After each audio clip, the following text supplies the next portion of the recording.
In 2007, a 19-year-old kid from Maryland walked into the NBA with a body that scouts said was too thin, arms that looked borrowed from somebody taller, and a jump shot that was already the smoothest thing anyone in the building had ever seen. 18 years later, that same kid sits at the top of a list that Michael Jordan never touched, that Kobe Bryant never touched, that LeBron James held for more than a decade before it slipped away from him. Kevin Durant is the highest career earner in the history of professional basketball. $598.2 million in salary alone. And here is the part that stops people cold when they actually sit with it. He got there by repeatedly saying no to the biggest checks anyone put in front of him. That is not a typo. That is the entire thesis of this story. Kevin Durant became the wealthiest player in the history of his sport by turning down maximum money over and over again, across nearly 2 decades, in a league where every other star was doing the exact opposite. And while the world argued about rings and legacy and whether he took the easy way out, Durant was building something on the side that will almost certainly end up worth more than every dollar he ever earned in a jersey. Let's get into it. You cannot understand the money without understanding Seat Pleasant, Maryland. That is where this begins. C. Kevin's father left before his first birthday, which meant his mother, Wanda, was 21 years old, raising 2 boys on a postal worker's income. Rent got missed. Apartments got swapped.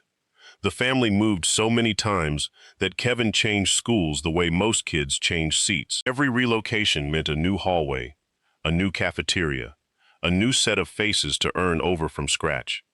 He has said openly that he barely had real friends growing up. There was never enough time in one place to build one, so the gym became the constant. The rec center never moved. The rim was always at the same height. Here is the detail that tells you everything about where this family stood financially. Wanda could not always afford basketball shoes from the boys section, so Kevin played in women's sneakers because they were cheaper on the rack. He grew up putting in work in Lisa Leslie's signature shoes because that was what the budget allowed. Remember that image. Hold on to it, because roughly 2 decades later, Nike would hand this same person a lifetime contract, one of only 3 ever awarded in the history of the company. The Seat Pleasant Activity Center is where the trajectory changed. A coach named Charles Craig asked Kevin if he wanted to try out for the 9 and under team. One question. That was it. Another coach, Terrace Brown, took over his development and trained him in a way that would have driven most kids straight out of the sport. No pickup games, no scrimmages. While everybody else was running threes and talking trash, Kevin was doing footwork drills, form shooting, bear crawls across an entire field before he was allowed to touch a ball. Brown made him write out the mechanics of a jump shot by hand, hundreds of times, until the sequence lived in his nervous system. That is not basketball training. That is process training.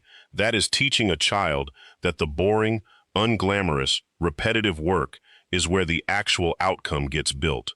And if you follow this story all the way to the venture capital and the equity stakes and the media company, you will notice that Durant never stopped operating that way. In 2005, Charles Craig was shot and killed outside a bar after trying to break up a fight.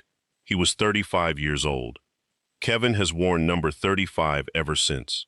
His investment firm is called 35 Ventures. His media company operates under it. Every business entity in this man's portfolio is named after a coach from a Maryland rec center who died before any of the money ever showed up. Understand what that means.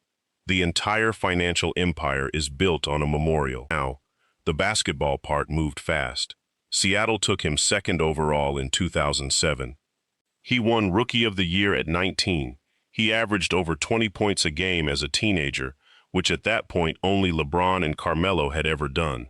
His rookie season also happened to be the last season the Supersonics existed before the franchise relocated and became the Oklahoma City Thunder. So before he was old enough to legally buy a drink, Kevin Durant had already watched a professional sports team get picked up and moved to another state. That is a lesson in leverage delivered very early. Franchises are not loyal to cities. Owners are not loyal to fan bases. So why exactly would a player owe anybody a discount? Here is where the strategy begins. And this is the part almost nobody talks about. The standard playbook in professional sports is simple. When a team offers you the longest deal available, you take it. You lock in the guaranteed money, you protect yourself against injury, and you sleep well. 5 years, 6 years. Maximum term.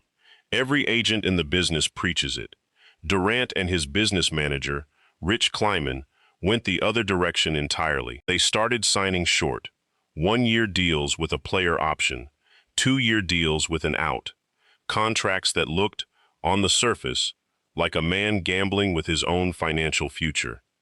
But look at what a short contract actually does when the athlete is elite and the league is growing. Every time the salary cap rises, every time a new television deal gets signed, every time league revenue jumps, a player on a long contract is stuck earning at yesterday's prices. He negotiated against an old market, and he is trapped in it. A player on a short contract is not trapped in anything. He walks back to the table at the new number every single cycle, with the full weight of his production and his popularity behind him. Durant harvested raises instead of locking in one. Across his 3 years in Golden State alone, that approach produced roughly $167 million, more than the full multi-year deal he had signed before he ever got there. Stretch that pattern across 8 separate contracts over 18 years, and you get the number we opened with. $598.2 million, ahead of LeBron James at $583.9. Think about the discipline that takes. Every short contract is a moment of genuine exposure. One torn Achilles, one bad season, one wrong step, and the leverage evaporates. Durant actually did rupture his Achilles in the 2019 finals, and he still walked into free agency and signed a max deal in Brooklyn. He bet on himself repeatedly, in public, with hundreds of millions of dollars sitting on the table, and the bet kept clearing. And still, the salary is the least impressive part of this story. In 2016, Durant made the most criticized decision of his career. He left Oklahoma City and signed with the Golden State Warriors, a team that had just won 73 regular season games and eliminated his own team the season before. The reaction was brutal, and it was national. People called it a betrayal. People called it the easy road. Grown men burned jerseys on camera. Almost nobody noticed the actual address. Golden State did not just put Kevin Durant on a better roster. It put him inside the wealthiest technology corridor on the planet, the Bay Area, 20 minutes from Silicon Valley. The awkward kid who never had a stable friend group in Maryland walked into a world of founders and venture capitalists and product engineers, and something clicked. He spent time at the home of Ben Horowitz, one of the most influential venture capitalists in the country. He found himself in rooms with Apple executives. Durant has explained the connection plainly. Founders and athletes are wired the same way. Both are obsessive. Both build something from nothing.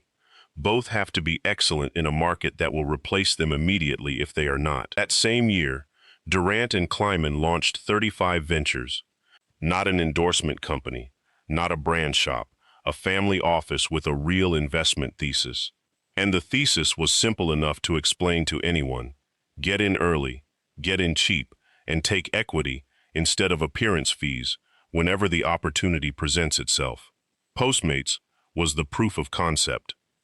In 2016, Durant put around $1 million into the food delivery company at a discounted valuation, and the discount existed because he was bringing something the company could not buy at that price. He had tens of millions of followers and direct access to exactly the demographic Postmates was spending marketing budget trying to reach. So he did not just cut a check. He became a promotional engine for the company he owned a piece of. He filmed himself posing as a delivery rider. In 2020, Uber bought Postmates for $2.65 billion, and that $1 million position was reportedly worth somewhere around $15 million. 4 years, 15 times the money. Coinbase was better. In 2017, when most Americans still thought cryptocurrency was a scam, 35 Ventures joined a funding round that valued the company at $1.6 billion. In April 2021, Coinbase went public at an $86 billion valuation. Reporting puts Durant's return on that position at more than 50 times his investment. But the crown jewel is Whoop, the fitness and biometric tracker. 35 Ventures got in back in 2017 when the entire company was valued at $125 million. And then Durant did something that separates real investors from lucky ones. He did not take profits when the valuation climbed. He added to the position, then he added again. He never sold a share. In 2026, Whoop closed a $575 million funding round at a valuation of $10.1 billion. Estimates place the value of that single position somewhere north of $100 million, still sitting there, still untouched. That is more than $100 million from a company most people had never heard of when he wrote the first check. And that is only 3 names out of a portfolio that now spans more than 100 companies. Robinhood, Acorns, Overtime, Dapper Labs, Weedmaps. Fintech, artificial intelligence, health, media, sports technology. Reporting suggests roughly 70% of those investments went on to raise money at higher valuations, which is a hit rate that legitimate venture firms would be proud to publish. Real quick, if you have made it this far, you are not here for highlight reels. You are here because you want to understand how the machine actually works underneath the fame. That is what we do on this channel every single week. We break down the ownership plays, the equity structures, and the generational blueprints behind the biggest wealth stories in Black America. So hit that subscribe button, because there is a lot more where this came from. Now let's talk about the shoe deal, because it is a case study in patience that most people get completely backwards. In 2007, Adidas offered Durant a rookie shoe contract worth around $80 million. Nike came in around $60 million. $20 million difference. And the 19-year-old kid who had grown up in discount sneakers from the women's rack took the smaller number. His reasoning was that Nike would build a bigger brand around him over the long run, and a bigger brand meant a bigger ceiling later. 7 years later, that theory got its test. In 2014, Under Armour walked in with an offer worth roughly $285 million. It was not just money. They pitched him equity in the company's future, promised to make him the centerpiece of the entire brand, and offered to build a community center in his hometown named after his mother. That is a sophisticated offer. That is somebody who did their homework on what actually moves this particular man. Durant called Nike and gave them one opportunity to match. Nike came back with $300 million over 10 years. He stayed. And then in 2023, Nike gave him the thing they had only ever given 2 other basketball players in the history of the company: a lifetime deal. Michael Jordan has one. LeBron James has one. Kevin Durant has one. The terms have never been disclosed publicly, but the structure alone tells you what it is. It is money that keeps arriving long after the final buzzer of his career, permanently. Here is the detail that shows you how far the operation had evolved. When it came time to announce that lifetime deal, Durant did not give the story to ESPN. He did not post it and let the news cycle handle it. He announced it on Boardroom, the sports business media company that he owns. Boardroom launched in 2019 under the 35 Ventures umbrella, and its entire editorial focus is the money side of sports: contracts, equity deals, franchise valuations, sneaker negotiations, team sales. In other words, the exact machinery Durant had been quietly operating inside for a decade. It started as a show and grew into a full network with a website, podcasts, newsletters, and a summit series. Now follow the loop, because this is the smartest structural piece of the whole thing. Boardroom's reporting gives Durant a front-row seat to deals and founders before they reach the general market. Those relationships become investments. Those investments become content on Boardroom. That content builds influence in the business community. That influence produces more access to more deals. Every element feeds the next one. Almost every athlete on the planet is covered by media. Durant owns media that covers the industry he invests in. Those are not the same business. He has applied identical logic to team ownership. A 5% stake in the Philadelphia Union in Major League Soccer. A position in Gotham FC in the NUSL. A minority piece of Paris Saint-Germain, one of the most valuable soccer clubs on earth. Even a professional pickleball team. None of those are controlling stakes, and that has never been the point. Postmates was not a controlling stake either. Being early and being patient has been the entire strategy from the start. Which brings us to Houston. In July 2025, Durant was traded to the Rockets in a 7-team deal, the largest in league history. That October, he signed a 2-year, $90 million extension that pushed his career earnings past LeBron James and made him the highest-earning player the sport has ever produced. And he was eligible for more. He could have signed an extension worth around $120 million. He took $90 and left roughly $30 million behind so that Houston would have the cap flexibility to build a real roster around him.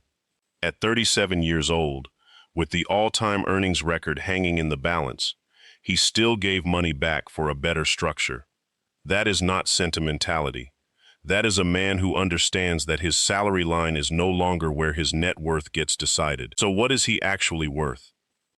Public estimates place Kevin Durant's net worth somewhere in the range of $400 million, and it is worth saying clearly that these figures are estimates drawn from public reporting, not verified financial statements. What we can say with more confidence is where the growth is coming from. His private investment positions, valued at their most recent rounds, run into the hundreds of millions. But a large portion of that is paper. Whoop has not been sold. Team stakes are not liquid.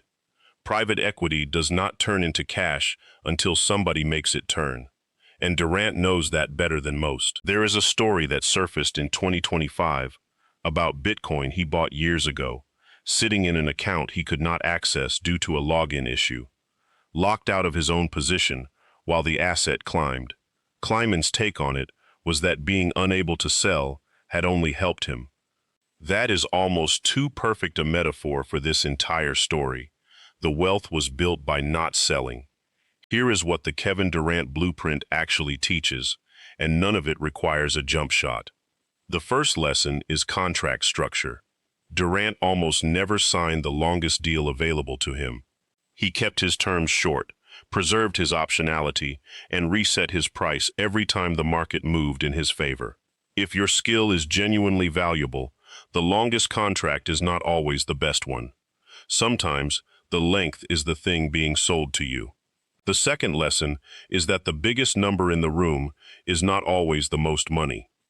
He left $20 million with Adidas and turned it into a lifetime deal with Nike. He left $30 million with Houston and got a competitive roster and a long-term home. He turned down maximum extensions for a decade and ended up as the highest-paid player ever. Every single time, he chose the structure over the sticker price. And the third lesson is the one that matters most. A salary is not wealth. A salary is fuel. Durant took the money the game paid him and converted it into equity in companies he believed would be worth more later. And then, he had the discipline to leave those positions alone while they grew. The paycheck stops when the career stops. The ownership does not. The kid who played in secondhand sneakers because they were on sale now owns a piece of the health company measuring the heart rates of the people who buy sneakers. Drop a comment below and tell me which move surprised you the most. Was it the short contracts, the Whoop position he never cashed out, or the fact that he built a media company to cover the industry he was already investing in? Hit that like button if this gives you something to think about, and subscribe because this is where we break down the ownership, the leverage, and the long game behind the biggest wealth stories in Black America. See you in the next one.